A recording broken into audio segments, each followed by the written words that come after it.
new mosquito bomber, twin-engined, long-range, and made of wood. Officials of the de Havilland plant in Ottawa display the revolutionary construction and material of the new plane. The fuselage is made of two skins of plywood with an insulation of softer wood between. Answering the controversy of wood versus aluminum, in some cases the mosquito has proved less vulnerable to gunfire than metal machines. The wings are formed of large sheets of supple wood, light, strong, and easily molded. The result is a high-speed reconnaissance bomber. Pictured for the first time, the mosquito is wheeled from the hangar for a trial run. This new weapon is being built by the de Havilland Company as a result of a bottleneck in light metal material. Its engines are being made in American factories from English design. Unique in construction as well as material, the mosquito is assembled in two pieces. The halves are then joined to make the body complete. This plane requires half the man-hours needed for a similar plane of metal. It mounts 4 cannon and 4 machine guns. Test pilot de Havilland sets his controls ready for the takeoff. The mosquito taxis down the field, picks up speed, and lifts from the ground like a chip in the wind. Viewed from the nose of the plane, the airport beneath is a fast, disappearing streak. Its speed and climbing power are military secrets, but has been known to outdistance the Focke-Wulf 190, indicating a maximum speed of 430 miles per hour. Slicing vapor trails with its wooden wingtips, the bomber does a slow loop.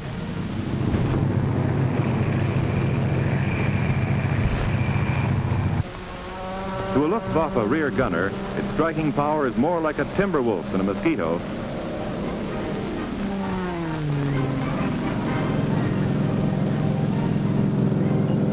With one motor cut, it can stunt like a fighter, maintaining perfect balance and efficiency of speed.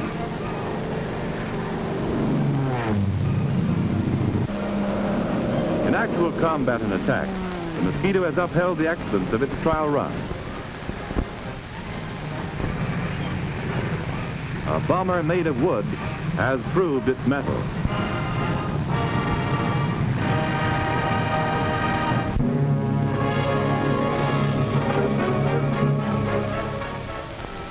Milne Bay, on the tip of New Guinea Island, is an important harbor for the United Nations. If it had fallen into Japanese hands, our position at Fort Moresby would have been endangered, and the whole campaign to drive across New Guinea and capture Buna and Gona would have collapsed. The Japanese attempt to land the force at Milne Bay met with a decisive defeat. With the whole of the tip of New Guinea in Allied hands, it is possible for the cargo ships to dock in Milne Bay. From there, they discharge their valuable supplies, which are then shipped up country to the Allied forces. However, it is necessary to send scouting parties up along the coast to seek out and mop up any isolated nests of Japs that might be holding out in the jungle. Jap landing barges were left on the beach, put out of action by the pilots of the Kitty Hawk fighter planes. These steel barges carried 60 men and some mechanized equipment. Plowing through the daily rainstorm, the soldiers are wary and alert, always conscious that Jap snipers may be hidden in the underbrush or in the trees. But all the evidence they find points to a hasty and complete retreat. Abandoned tanks riddled by anti-tank fire. These important links in the supply chain, tanker trucks, are shot up and useless. 37mm field guns were discarded by the Japs in their flight. They will now be turned against them. Bicycles have been used extensively by the Japs in all their campaigns from Malaya to New Guinea. One of the most interesting items found among the abandoned equipment is this garment, a bulletproof vest. The steel lining can deflect shrapnel, but is vulnerable to a direct hit. Their gas masks are cheaply constructed of flimsy material. Here is one of their typically broad, short bayonets. This soldier has put on one of the very practical two-toed rubber-soled shoes that Jap snipers use for tree climbing. According to the men who fought at Milne Bay, no praise is too high for the magnificent work of the Royal Australian Air Force Kitty Hawk Fighter Squadron. The pilots swept Japanese opposition from the sky, strafing landing barges, even coming low to pick off snipers from treetops. Deep in the jungle, our engineers have hacked out landing fields, but the rains keep the ground soggy and unusable. The These steel mats were brought in to provide a firm strip for takeoff. From these small portable landing fields, our pilots take their planes into the daily offensive that is being waged to drive the Japs off the island of New Guinea.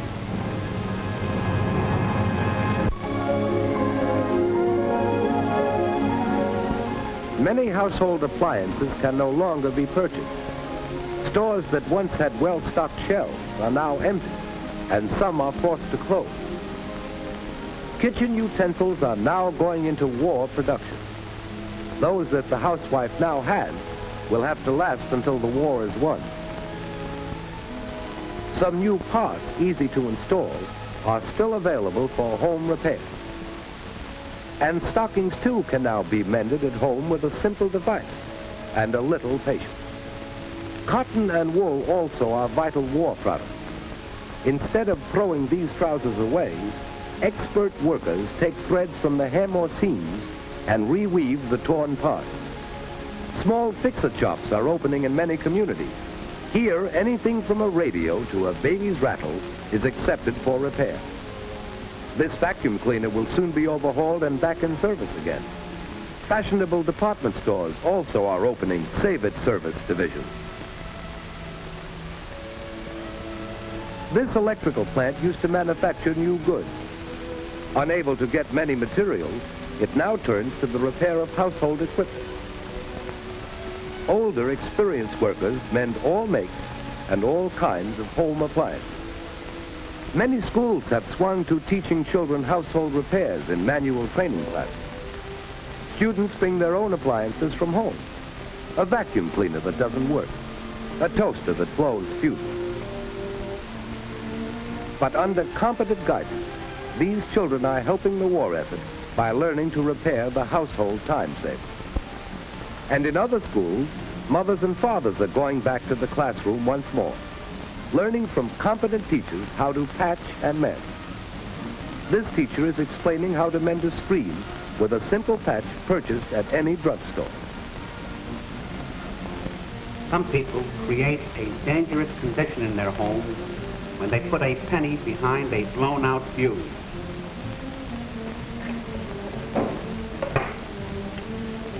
This fuse now, instead of being the weakest point in the circuit, is the strongest point. This is a disastrous trick that ruins home wiring and often causes destruction by fire. Today's slogan is, Fix It.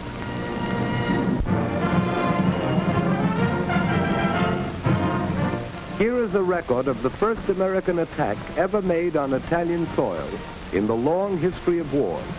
The date, December 4th, 1942. The target, Naples. The crew of the Daisy May goes aboard, fully prepared with maps, weather reports, and knowledge of danger spots to be encountered.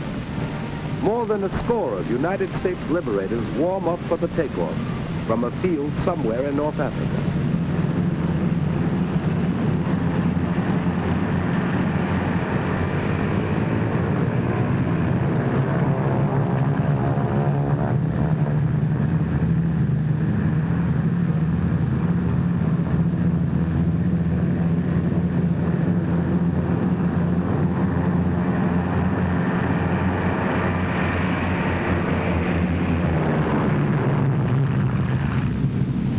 The course of the squadron is almost due north, over barren stretches of desert, then on out over the calm blue waters of the Mediterranean Sea.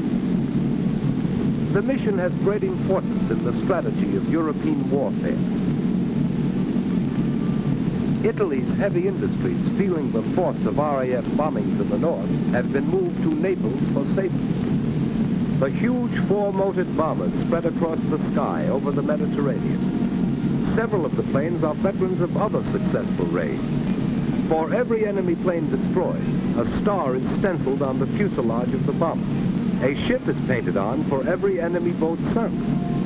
As dusk comes, the squadron approaches Naples. Pilots climb up to high altitude, beyond the reach of anti-aircraft guns. Gunners are on the alert at all times.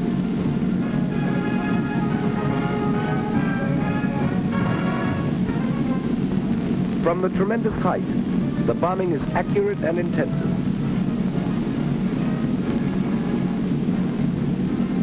Oil refineries are smashed, sending up clouds of black and gray smoke. 100,000 pounds of explosives were dropped, sinking one cruiser, badly crippling one warship and another cruiser. The waterfront, harbor railway installations, and munitions dumps were left shrouded in smoke and flame. The raid on Naples, from which all American bombers returned, was brief, violent, and effective.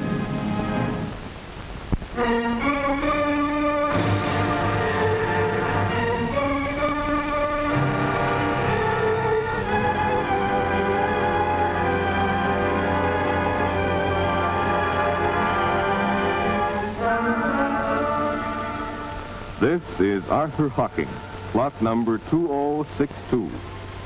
An American, a machinist for many years.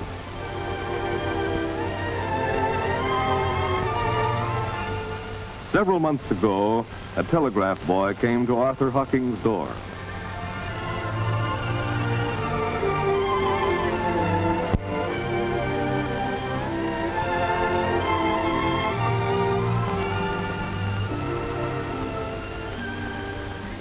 And Arthur Hocking learned that his son was dead, killed in action.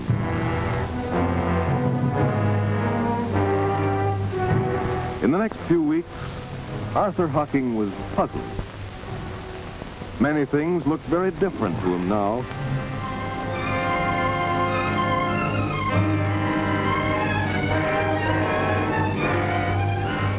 He thought about his sons and the sons of his friends. He felt he had something to say to his friends. And so, he wrote a letter.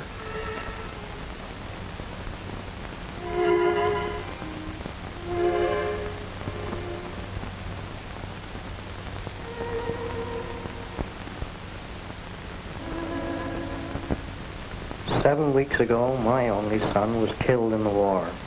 Most of you know this, but you can't possibly know how hard his mother and I feel. That is, none of you except Walt Gardner, who just lost his boy, too. Since Hardy's death, I've been doing a lot of thinking.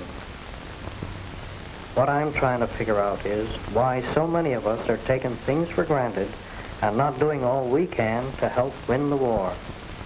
Maybe it's because we keep hearing and talking about the war lasting for years. That sort of thinking might keep anyone from hurrying. It could be that this long pull stuff was why we lost almost 500,000 minutes of production time last month through absences and tardiness.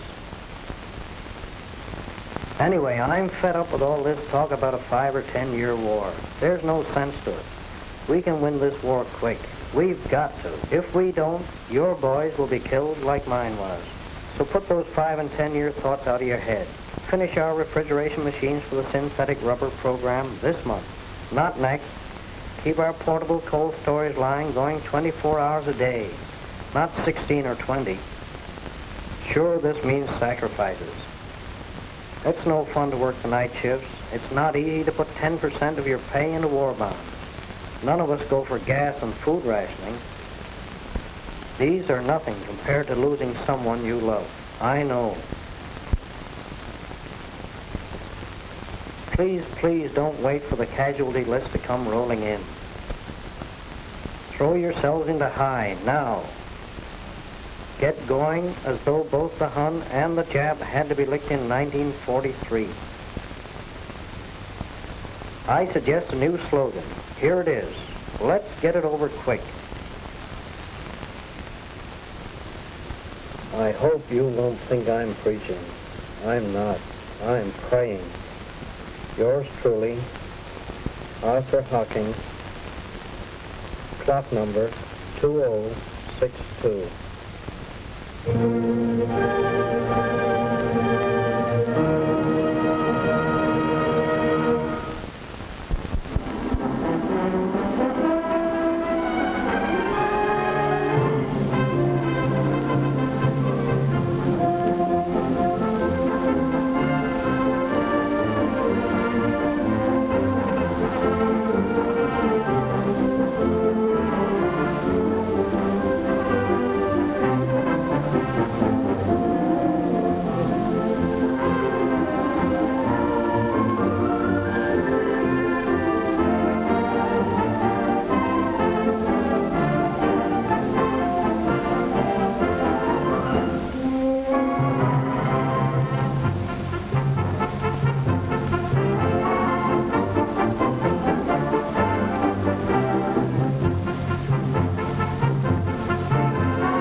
The flag is carried by our ships in times of war and peace, and never have we struck it yet in spite of foeman's might. Who cheered our crew, then cheered again for showing how to fight.